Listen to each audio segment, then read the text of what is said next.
إن الحمد لله نحمده ونستعينه ونستغفره ونؤمن به ونتوكل عليه ونعوذ بالله من شرور أنفسنا ومن سيئات أعمالنا من يهده الله فلا مضل له ومن يضلله فلا هادي له ونشهد أن لا إله إلا الله وحده لا شريك له ونشهد أن سيدنا ونبينا ومولانا محمدا عبده ورسوله أرسله الله تعالى إلى كافة الناس بشيرا ونذيرا أما بعد فإن أصدق الحديث كتاب الله وخير الهدي هدي محمد صلى الله عليه وسلم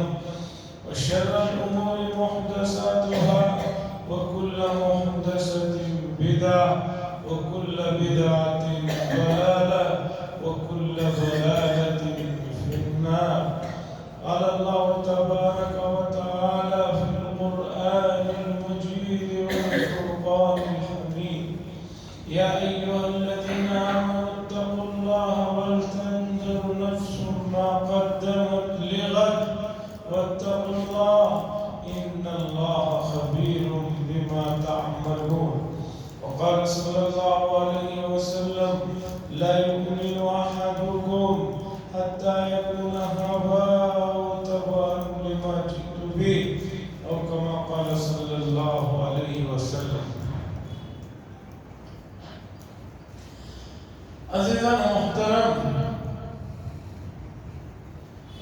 دو حقیقتوں کی طرف آپ حضرات کی توجہ دلانا ہے.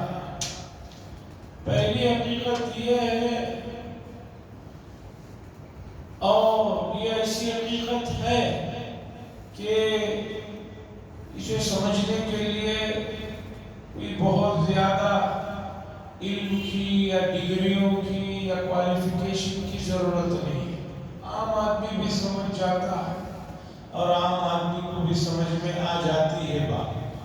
پھر چاہے شہر کا ہو، گاؤں کا ہو، بوڑھا ہو، جوان، مرد ہو، عورت ہو، کوئی سے بھی مذہب کا تعلق رکھنے والا کیوں نہ ہو، یہ ایک حقیقت جو میں بتانے جا رہا ہوں اسے آسانی سے سمجھ میں آ جاتی ہے. وہ ہے کہ انسان سب سے جو قیمتی چیز رہتی ہے اس کی بہت حفاظت کرتا ہے. یہ ایسا اصول ہے کہ حادثات کے موقعوں پر، دوسرے تیسرے موقعوں پر جب گھر چھوڑ کر اچانک نکلنا پڑتا ہے، اچانک سیلاب آ جاتا ہے، دوسرے تیسرے موقع ہوتے ہیں، تو آدمی سب سے قیمتی چیز جو ہوتی ہے اس کی حفاظت کرتا ہے. اور یہ ایسا ظاہر اور واضح مسئلہ ہے کہ اس میں پڑھا لکھا اس طرح کا کام کرتا ہے، کم پڑھا لکھا نہیں کرتا، نہیں. ہر آدمی کو معلوم ہے اسے قیمتی چیز اس کے نزدیک یہ ہے اس کی حفاظت کرنا اور اس کی وہ حفاظت کرتا ہے. دوسرا اصول سمجھیے کہ اس وقت بیماریاں بہت عام ہو رہی ہیں. ایسی ایسی بیماریوں کے نام ہم سن رہے ہیں اور ہر چند دن میں ایک نئی بیماری کے بارے میں سنتے ہیں کہ جس بیماری کے بارے میں گزشتہ زمانوں میں نہ ہم نے سنا نہ ہمارے گزرے ہوئے لوگوں نے سنا. نئے نئے وائرس، نئی نئی بیماریاں. اور یہ بھی بتایا جاتا ہے کہ یہ جو نئی نئی بیماریاں ہوتی ہیں یہ دراصل خود بنائی جاتی ہیں اور پھیلائی جاتی ہیں. دوائیوں کی کمپنیوں کا پوری دنیا میں ایک بہت بڑا جال ہے اور انہیں معلوم ہے کہ آدمی اپنی صحت کے سلسلے میں کسی بھی طرح کی کمپرومائزنگ یا سمجھوتا یا سستی نہیں کرتا. اس لیے بیماریاں بھی تجربات کر کے وہی پھیلاتے ہیں، پھر اس کے لیے دوائی بھی تلاش کرتے ہیں۔ اور احادیث کو دیکھنے سے یہ بات معلوم ہوتی ہے کہ رسول اللہ صلی اللہ علیہ وسلم نے ارشاد فرمایا قیامت کے قریب عجیب عجیب قسم کی بیماریاں آتی ہیں۔ یہ بن جملہ قیامت کی نشانیوں میں سے۔ اب اسے بنانے میں انسان ذریعے کے طور پر استعمال ہو جا رہے ہیں، وہ الگ مسئلہ ہے، لیکن قیامت کے قریب بیماریاں بہت عجیب عجیب آئیں گی اور موت فجائی، اچانک آدمی کا انتقال ہوگا، جیسے تصور ہی نہیں تھا اس کا انتقال ہوگا، انتقال ہو جاتا ہے، اسے موت فجائی کہتے ہیں۔ اچانک آدمی کا انتقال ہوگا، اس کے بہبوان میں بھی نہیں تھا، اس نے کسی بھی طرح کی کوئی تیاری بھی نہیں کی تھی، اچانک پہنچا۔ عزیزان گرامی، تو موت فجائی اور اسی طرح بیماریوں کا بڑھنا بھی ہم سب کی نظروں کے سامنے ہے۔ یہ بات بھی حقیقت ہے، سبھی کو معلوم ہے کہ انسان نام ہے جسم اور روح کا، انسان نام ہے جسم کا اور روح کا۔ جسمانی بیماریوں کو تو سبھی لوگ مانتے ہیں، رہ جاتی ہے جو اصل ہے روح کو بھی بیماریاں پکڑتی ہیں، اسے بھی لگتی ہیں، اور کس درجے لگتی ہیں۔ اس سلسلے میں جو آسمانی مذاہب ہے، جن کے پاس آسمانی کوئی کتاب ہو، اگرچہ اس میں تحریف شدہ ہے، جیسے یہود کے پاس ہے، نصارہ کے پاس ہے، وہ بھی اس بات کو مانتے ہیں کہ انسان کی روح کو بیماریاں لگتی ہیں۔ اب دیکھنا یہ ہے کہ انسان کے جسم اور روح میں اصل کون ہے اور قیمتی شے کون سی ہے۔ اس لیے کہ پہلے ایک اصول میں آپ کے سامنے رکھ چکا ہوں کہ آدمی ہمیشہ قیمتی چیز کی حفاظت کرتا ہے۔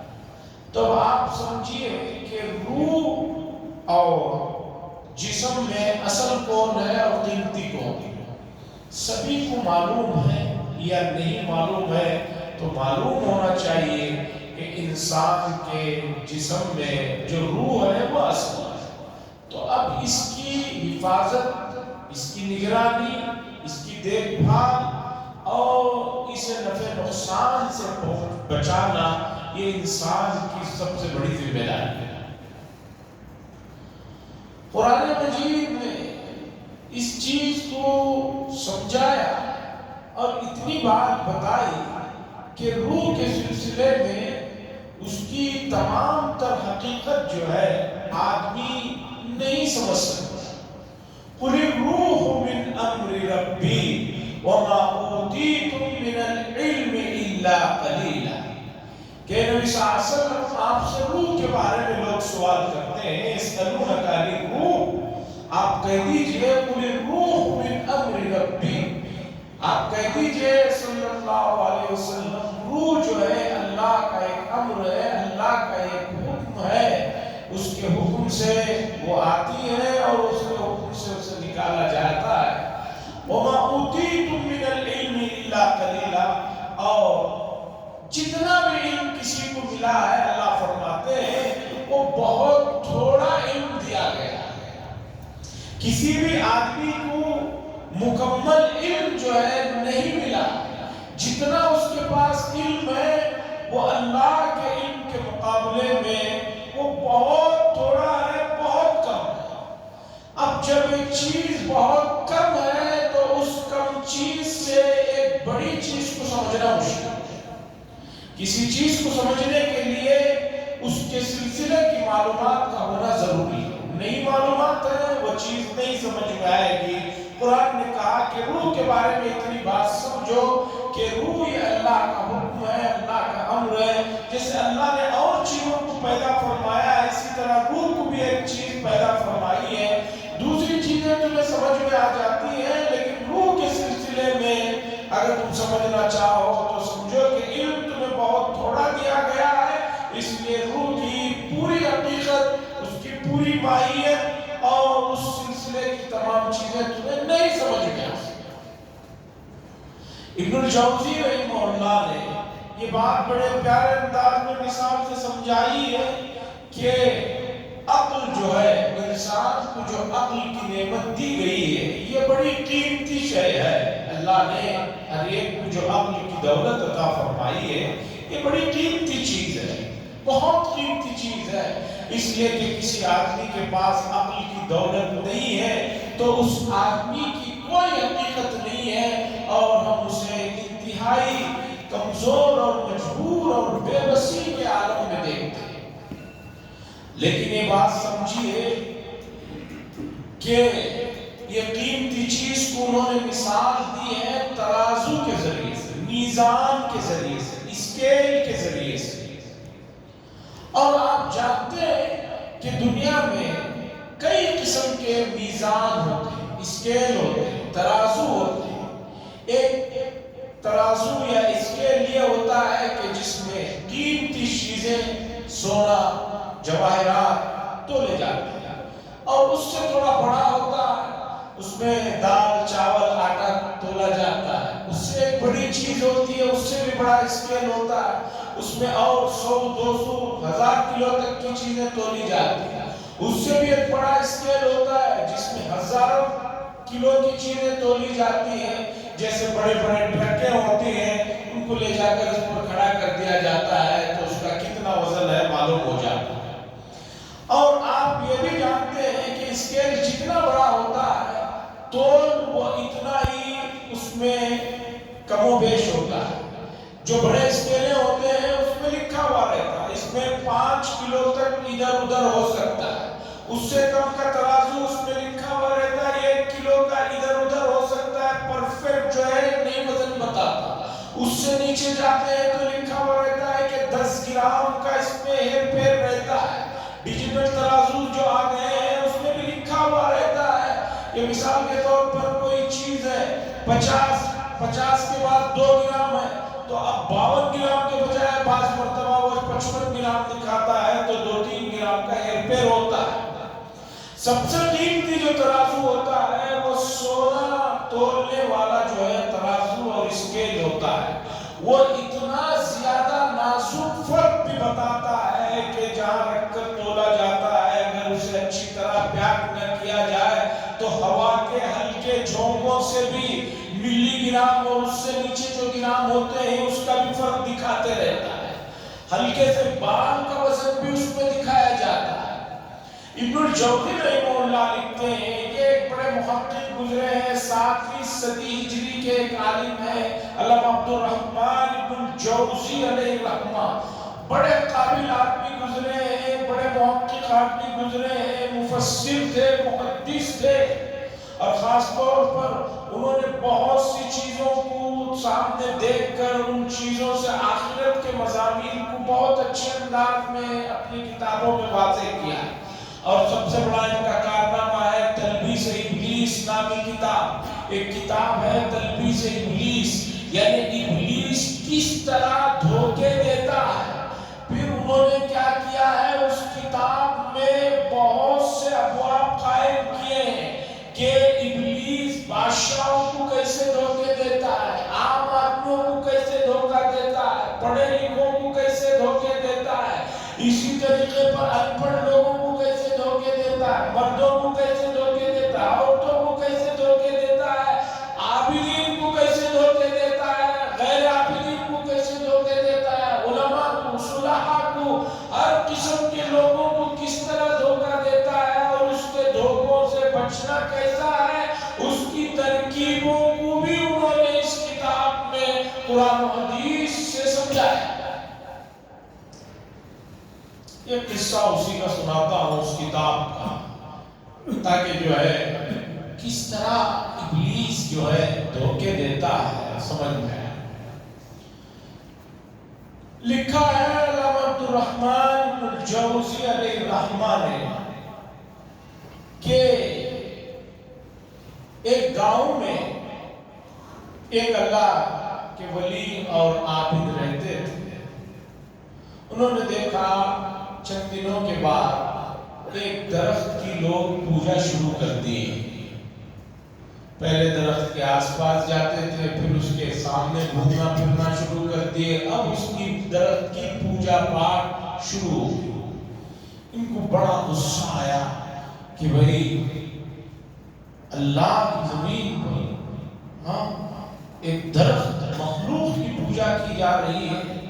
یہ غصے میں کلاڑی یا درخت کو کاٹنے کا جو بھی آلہ ہوتا ہے، جو چیز ہوتی ہے، وہ لے کر نکلی کہ میں آج اس درخت کو کاٹ دوں گا تاکہ آگے چل کر یہ اور زیادہ شرک کا اڈا نہ بن جائے.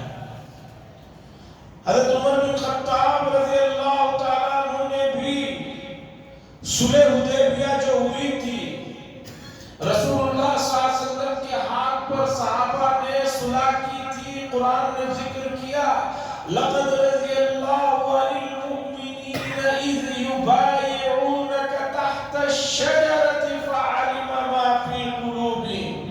اللہ نے فرمایا اللہ راضی ہو گئے ہیں ان حضرات سے جو رسول اللہ صلی اللہ علیہ وسلم کے ہاتھ پر بیعت کر رہے تھے درخت کے نیچے. رسول اللہ صلی اللہ علیہ وسلم حالت احرام میں مدینے سے آئے تھے. حدیبیہ جو جدہ کا اولڈ روڈ مانا جاتا ہے، ابھی بھی وہ جگہ ہے، وہاں پر ایک چھوٹی سی مسجد وغیرہ بنی ہوئی ہے. وہاں ایک درخت کے پاس رسول اللہ صلی اللہ علیہ وسلم رکے تھے. لمبا واقعہ ہے. اس کے بعد کچھ حالات ایسے بن گئے کہ اب جو ہے سب صحابہ نے حضور صلی اللہ علیہ وسلم کے ہاتھ پر بیعت کی تھی کہ ہم جو ہے آپ کے ہاتھ پر بیعت کرتے ہیں. ان لوگوں نے جو حضرت عثمان بن عفان رضی اللہ تعالیٰ عنہ کو شہید کر دیا، ایک خبر جو اڑا دی گئی تھی کہ ہم آپ جو کہیں گے اسے کریں. تو اللہ تعالیٰ نے درخت کا ذکر فرمایا. تو حضور صلی اللہ علیہ وسلم کی وفات کے بعد صدیق اکبر رضی اللہ تعالیٰ عنہ کی وفات کے بعد لوگ جو ہے اس درخت کے پاس آنا جانا شروع کر دیے. وہ جو درخت ہے جسے اللہ نے فرمایا اللہ راضی ہو گئے ان لوگوں سے جو آپ سے بیعت کر رہے تھے درخت کے نیچے، تو لوگ اس درخت کے پاس آنا جانا شروع کیے. حضرت عمر بن خطاب رضی اللہ تعالیٰ عنہ کو معلوم ہوا تو آپ نے فرمایا کہ بھی آگے چل کر لوگ اسی بات پر نہیں رہیں گے اور آگے بڑھ جائیں گے اور مسئلے پیش آئیں گے. آپ نے اس درخت کو کٹوا دیا. اسی طرح حضرت عمر بن خطاب رضی اللہ تعالیٰ عنہ نے ایک موقع پر کعبۃ اللہ کا طواف کرتے ہوئے حجر اسود کو بوسہ لیتے ہوئے یہ کہا تھا اے حجر اسود میں جانتا ہوں کہ تو ایک پتھر ہے، نہ تیرے میں نفع دینے کی طاقت ہے نہ نقصان دینے کی طاقت ہے، لیکن میں نے رسول اللہ صلی اللہ علیہ وسلم کو تمہاری تقبیل بوسہ لیتے ہوئے دیکھا تھا، اس لیے میں بھی بوسہ دے رہا ہوں. بعد میں صحابہ نے پوچھا آپ نے ایسا کیوں کہا؟ تو حضرت عمر بن خطاب رضی اللہ تعالیٰ عنہ نے فرمایا نئے نئے لوگ ایمان لائے ہیں، طواف کر رہے تھے، کہیں وہ پتھر کو بوسہ دیتے ہوئے مجھے دیکھ کر یہ نہ سمجھنے لگے کہ اسلام میں بھی بت پرستی ہے، وہ بھی جو ہے پتھروں کو پوجتے ہیں، پتھروں کو جو ہے چاٹتے ہیں. تو ہم بھی کرتے تھے، یہاں بھی ہے، کہیں ان کو یہ نہ اندازہ ہو جائے، اس لیے میں نے یہ بات کہی تاکہ جو ہے ان لوگوں کو یہ غلط فہمی دور ہو جائے کہ پتھر کو جو بوسہ دیا جا رہا ہے وہ بطور عبادت کے نہیں، بطور عبادت کے یا عقیدت یا محبت کے نہیں، بلکہ رسول اللہ صلی اللہ علیہ وسلم نے طواف کے درمیان میں بوسہ دیا تھا، وہ سنت کی اتباع میں دیا جا رہا ہے. تو بہرحال میں آتا ہوں عبد الرحمن بن الجوزی علیہ الرحمہ کے واقعے کی طرف کہ عبد الرحمن بن الجوزی علیہ الرحمہ نے واقعہ لکھا کہ گاؤں میں ایک درخت کی پوجا شروع ہوئی. اس گاؤں میں ایک اللہ کے نیک بندے رہتے تھے. انہیں غصہ آیا اور وہ جو ہے کلاڑی لے کر نکلے کہ اس درخت کو کاٹ دوں گا تو یہ پوجا پاٹ بند ہو جائے. جا رہے تھے راستے میں ابلیس جو ہے، ابلیس کی جو تلبیسات ہیں اسے میں سنا رہا ہوں، اس کے سن میں یہ واقعہ ہے. ابلیس ملا آدمی کی شکل میں اور ان اللہ والوں سے پوچھنے لگا کہ بھئی کہاں جا رہے ہیں؟ کہنے لگے کہ دیکھو درخت کی لوگ پوجا کر رہے ہیں، میں اس درخت ہی کو کاٹ دوں. ابلیس نے کہا چھوڑو، جو لوگ جو کرنا چاہ رہے ہیں کرنے دو، تمہیں اس سے کیا مسئلہ، اپنی جگہ۔ انہوں نے کہا لگتا ہے کہ تو بھی انہی کا آدمی ہے، پہلے تجھے ہی نمٹا دوں گا، بعد میں درخت کاٹوں گا۔ ابلیس نے کہا اگر ایسی بات ہے تو چلو کشتی کر لیتے ہیں، جو جیتے گا اس کی بات مانی جائے۔ تو اس کے بعد انسانی شکل میں تھا ابلیس، اس اللہ کے ولی اور ابلیس کے درمیان میں جو ہے کشتی بھی، اور انہوں نے اٹھا کر اسے پٹخ دیا۔ ابلیس نے کہا کہ مجھے تو یقین نہیں آ رہا، ایک مرتبہ اور ہو جائے کچھ۔ انہوں نے کہا ٹھیک ہے، دوبارہ بھی پٹخ دیا، دوبارہ بھی پٹخ دیا۔ تو اب ابلیس کہنے لگا اب کس طرح ہیل بازی پر آتا ہے، وہ کہنے لگا دیکھو وہ درخت کی پوجا ہوتی ہے، ہونے دو، میں تمہارا ایک کام کر دوں گا اگر تم نے اس درخت کو ہاتھ نہیں لگایا۔ تو انہوں نے کہا کہ کیا کام؟ ابلیس نے کہا کہ آپ روزانہ جو ہی سو کر اٹھیں گے، آپ کے تکیے کے نیچے، اس زمانے میں درہم دینار جو چلتے تھے، 2 درہم مل جایا کریں گے، آپ ان کو اٹھائیے، اس سے کھائیے پیئے، آرام سے رہیے، اس جنجال میں مت پڑیے۔ یہ درخت چھوڑیں گے لوگ کسی اور درخت کی طرف چلے جائیں گے، کتنے درخت آپ کاٹتے رہیں گے؟ انہوں نے کہا یہ بات بھی ٹھیک ہے، درخت چھوڑوں گا تو اور ایک درخت کے پاس جائیں گے، اور یہ فری میں مفت میں 2 درہم بھی ملنے کا وعدہ کر رہا ہے، یہ چلے جائیں۔ صبح اٹھے تو دیکھا تکے کے نیچے 2 درہم یا دینار جو پیسے ہوتے تھے سونے کے وہ مل گئے، تو یہ خوش ہو گئے۔ دوسرے دن بھی ملے، یہ بھی خوش ہو گئے۔ تیسرے دن اٹھ کر دیکھا تو تکے کے نیچے کچھ بھی نہیں ہے، درہم بھی نہیں، دینار بھی نہیں۔ ان کو پھر غصہ آیا کہ اس نے مجھے دھوکہ دے کر درخت سے روکا ہے۔ پھر یہ گلانی لے کر نکلے، راستے میں ابلیس سے پھر ملاقات ہو گئی، وہ کہنے لگا کہاں جا رہے؟ کہیں کہ درخت کاٹنے جا رہا ہوں۔ کہنے لگے بھئی درخت کاٹنا ہے تو پہلے کشتی ہو جائے، اس کے بعد جو ہے آگے مسئلہ بڑھے گا۔ انہوں نے کہا ٹھیک ہے، پرسوں ہی تو تمہیں پٹخا تھا، تم بھول گئے۔ وہ کہنے لگا پرسوں کی بات چھوڑو، اب تازی بات کرو، ابھی ہمارے سے کشتی کرو۔ اب جب کشتی ہوئی ہے تو ابلیس نے اٹھا کر انہیں پٹخ دیا۔ پھر دوبارہ ہوئی، پھر ابلیس نے پٹخ دیا، تو یہ اللہ والے پریشان ہو گئے عابد صاحب۔ انہوں نے کہا کہ بڑی عجیب بات ہے، 2 دن پہلے تو میں تمہیں 3 مرتبہ پٹخ دیا تھا، آج کیا بات ہے کہ تم نے مجھے پٹخ دیا؟ ابلیس نے کہا بات سنو، بات دراصل یہ ہے کہ کل جب تم جا رہے تھے اس درخت کو کاٹنے کے لیے تو خالص تمہاری نیت اللہ کی رضا تھی، اللہ کی پسندیدگی تھی۔ تو جب آدمی اخلاص سے اور مخلص ہو کر کوئی کام کرنے نکلتا ہے تو اتنا طاقتور ہوتا ہے کہ مجھ جیسا آدمی اسے نہیں پٹخ سکتا۔ اب جو 2 دن کے بعد تم آئے ہو، اب تم اللہ کے لیے نہیں آئے ہو، وہ جو تمہیں 2 درہم یا دینار جو نہیں ملے تکیے کے نیچے، وہ غصے میں تم آئے ہو، تو اب اللہ کی رضا اور پسندیدگی تمہیں مطلوب نہیں۔ اب جب اللہ کی رضا نہیں پسندیدہ ہے تمہارے نظر میں بلکہ دنیا ہے، تو اب تم اتنے کمزور ہو کہ میں کیا، میرے سے بھی چھوٹا آدمی تمہیں پٹخ سکتا ہے، یہ کہہ کر پٹخ دیا۔ اس واقعے کو لکھنے کے بعد عبدالرحمن ابن الجوزی علیہ الرحمہ نے لکھا لوگوں نے اخلاص کی قدر و قیمت کو نہیں سمجھا ہے۔ اخلاص کتنی بڑی دولت ہے، کتنی طاقتور چیز ہے کہ آدمی اگر خالص اللہ کے لیے کسی کام کو کرتا ہے تو اس کی وجہ سے اتنی طاقت اور قوت جمع ہو جاتی ہے کہ دنیا کی دوسری مخلوق اس کے سامنے بے بس اور عاجز اور مجبور ہو جاتی ہے۔ اور اگر کام خالص اللہ کے لیے نہ ہو تو سمجھیے کہ اس کی کوئی قیمت نہیں، کوئی قدر و قیمت نہیں۔ اس لیے اخلاص کی دولت کو اپنانے پر انہوں نے مستقل اس میں ایک باب پایا۔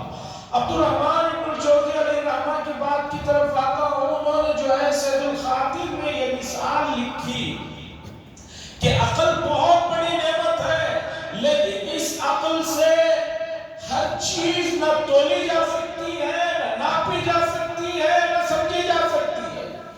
اب اگر کوئی آدمی کہے کہ دنیا میں قیمتی ترازو اگر آپ سونے کا مانتے ہیں، اس لیے کہ سب سے پرفیکٹ وہی ہوتا ہے، 1 گرام ملی گرام کا فرق بتاتا ہے،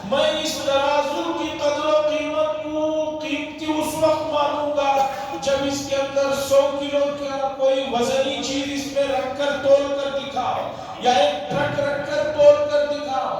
آپ جانتے ہیں کہ کوئی آدمی سونا تولنے کے اسکیل میں 100 kg کا موٹا یا کوئی اور وزنی چیز رکھے گا تو وزن تو بتانے دور ہے بلکہ وہ اسکیل بھی ٹوٹ کر درہم درہم برہم ہو جائے گا، ختم ہو جائے گا. لیکن اس سے اس کی قیمت میں کوئی فرق نہیں پڑے گا. سب سے قیمتی وہی ترازو مانا جائے گا جو ہلکے سے فرق کو بھی بتائے. ابن الجوزی علیہ الرحمہ فرماتے ہیں اللہ نے جو عقل دی ہے اس کے تولنے کے، اس کے سمجھنے کے چیزیں دنیاوی اعتبار سے جو چیزیں انہیں کو آپ اس میں سمجھ سکتے ہو، اور جو چیزیں بہت بڑی ہیں ان چیزوں کو آپ جو ہے اس اسکیل میں نہیں سمجھ سکتے. اسی طرح روح کا مسئلہ ہے. روح ایک ایسی حقیقت ہے کہ آدمی اس دنیا کی معمولی اپنی کم حیثیت والی عقل سے روح کے مقام کو نہیں سمجھ سکتا. اسی طرح اللہ تبارک و تعالیٰ کی تجلیات ہیں، جنت کی تمام تر حقیقتیں ہیں اور آخرت سے متعلق جو مضامین قرآن و حدیث میں آئے ہیں کہ جنت اتنی بڑی ہوگی اور جنت میں یہ ملے گا، یہ چیزیں رہیں گی. عام آدمی یہ کہہ بیٹھتا ہے کہ بھئی یہ تو ایسا لگتا ہے دل کو تسلی دینے والی بات ہے. کیوں؟ اس کی عقل نہیں مان رہی ہے. لیکن یہ جو عقل ہے یہ دنیاوی اعتبار سے اتنی ہے کہ یہاں کی چھوٹی چیزوں کو سمجھ سکتی ہے، آخرت کے بڑی چیزوں کو نہیں سمجھ سکتی. جب موسیٰ علیہ السلام جیسے جلیل القدر پیغمبر نے کہا میں آپ کو دیکھنا چاہتا ہوں یا اللہ، تو اللہ نے فرمایا لن ترانی، آپ مجھے نہیں دیکھ سکتے. قرآن نے دوسری جگہ پر یہ کہا وَلَا تُدْرِكُ الْأَبْصَارَ وَهُوَ يُدْرِكُ الْأَبْصَارَ کہ اللہ کو کوئی آدمی جو ہے دیکھ نہیں سکتا لیکن اللہ تبارک و تعالیٰ تمام کا ادراک کرتے. یہ قرآن میں ہے، حدیث میں ہے. لیکن اللہ ہی نے فرمایا کہ میدان محشر میں حساب کتاب کے بعد جنت میں جنتیوں کو داخل کرنے کے بعد اللہ پوچھیں گے میرے بندو کیا تم میرے وعدوں سے، میرے انتظامات سے خوش ہو؟ اللہ کے بندے کہیں گے جنت میں کہ اللہ خوش نہ ہونے کا کوئی مسئلہ ہی نہیں، آپ نے جو مانگا ہمیں اس سے زیادہ عطا فرمایا ہے. اللہ پوچھیں گے ذرا سوچ کر بتاؤ تمہیں کوئی اور چیز بھی دینے کا ہم نے وعدہ کیا ہے اور نہ دی ہو؟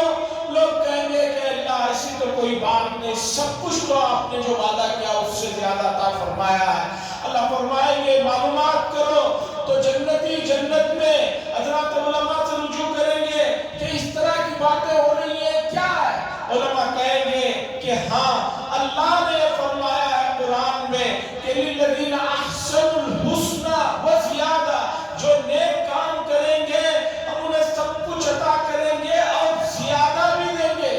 سب کچھ تو مل چکا ہے، یہ زیادہ کیا ہے نہیں معلوم ہے. اللہ سے زیادہ کا سوال کرو. تمام جنتی اللہ سے کہیں گے کہ اللہ ہم زیادہ کا آپ سے سوال کرتے ہیں. اللہ فرماتے ہیں ہاں ہاں زیادہ کا وعدہ باقی ہے، اور وہ زیادہ کا وعدہ یہ ہے کہ میں اپنا دیدار تم لوگوں کو کرواؤں گا. احادیث میں دیدار کی جو تفصیلات آئی ہیں پھر یہ کہنا پڑے گا کہ انسان اپنی اس معمولی سی عقل سے اس کا کما حق کو ادراک نہیں ہوگا. جو پہلا دیدار ہوگا اللہ تبارک و تعالیٰ کا، رسول اللہ صلی اللہ علیہ وسلم نے فرمایا. اور جو لوگ ریگستان میں رہتے ہیں، گاؤں دیہاتوں میں رہتے ہیں، وہ اس حدیث کو آسانی سے سمجھ سکتے ہیں جس میں رسول اللہ صلی اللہ علیہ وسلم نے فرمایا 14ویں رات کے چاند کو جس طرح تم واضح اور روشن دیکھتے ہو، اسی طرح تم قیامت کے دن جنت میں رب کا جو ہے دیدار کرو گے، درمیان میں کوئی چیز نہیں رہے گی. حدیث میں آتا ہے کہ جو پہلی دیدار کی نشست ہوگی وہ نشست کا جو مزہ ہوگا، اس کا جو کمال ہوگا، اور دیدار کتنے لمبے عرصے تک رہے گی آدمی اس دنیا کے عقلوں سے سمجھ ہی نہیں سکتا. ہاں اتنی بات ہے کہ اس دیدار کے فائدوں میں سے ایک فائدہ یہ بھی حدیث میں ذکر کیا گیا کہ اللہ کا دیدار کرنے کی وجہ سے جنتی جو پہلے ہی سے بہت خوبصورت ہوں گے اور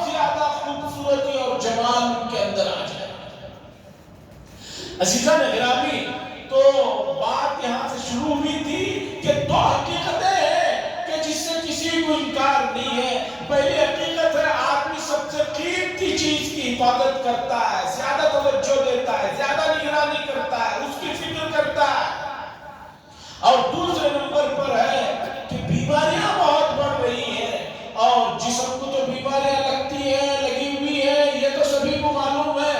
روح کو بیماریاں لگتی ہیں، اور روح کی بیماریاں بھی بہت خطرناک ہیں، اور تمام ہی مذاہب جو آسمانی علم رکھتے ہیں وہ اس بات کو مانتے ہیں۔ ہاں کچھ لوگ ہوں گے دنیا میں ایسے بھی کہ جو کہتے ہوں گے کہ روح کوئی چیز نہیں، اور اگر ہے بھی تو روح کو کوئی بیماری نہیں لگ سکتی، اور لگتی بھی ہے تو اس سے کچھ فرق نہیں ہوتا۔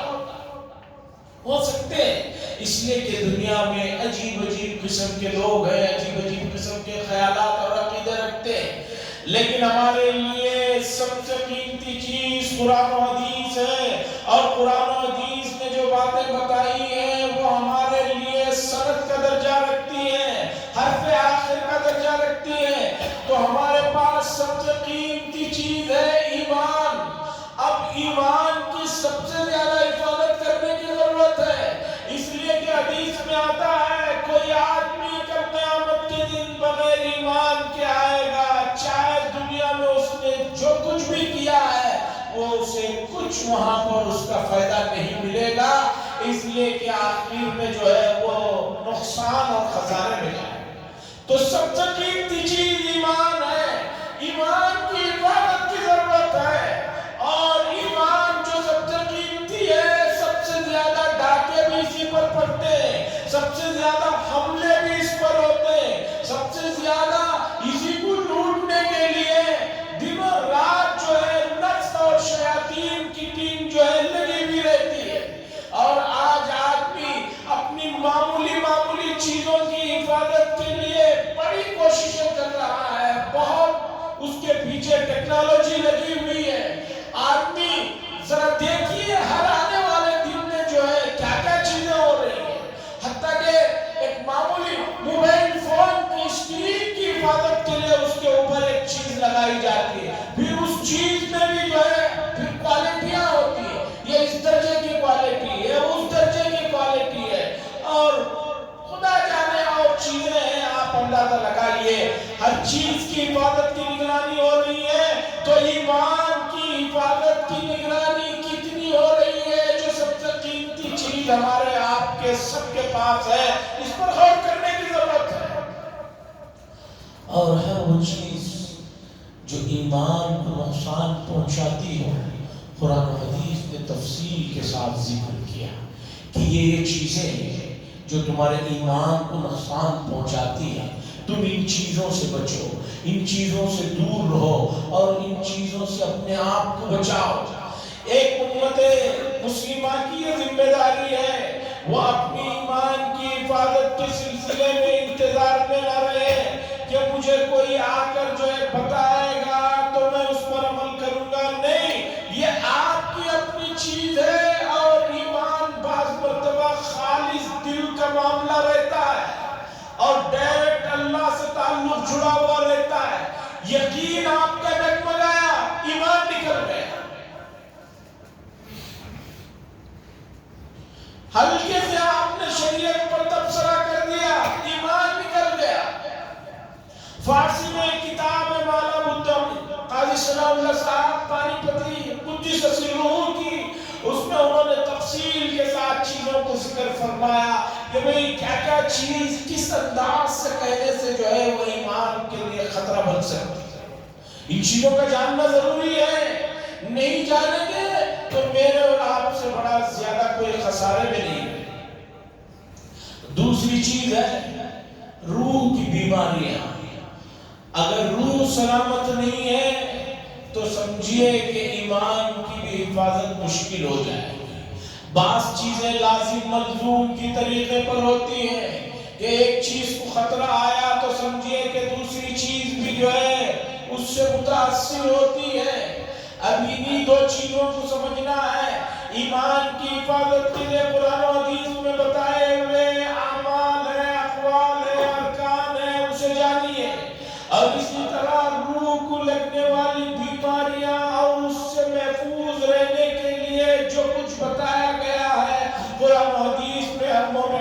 داری ہے کہ اسے جانے اور جان کر اس کے تقاضوں پر عمل کرے. اگر نہیں کرتا ہے تو یہ اپنی سب سے قیمتی چیز اپنے ہاتھوں سے برباد کر رہا ہے اور مہلک بیماریوں کو گلے لگا رہا ہے.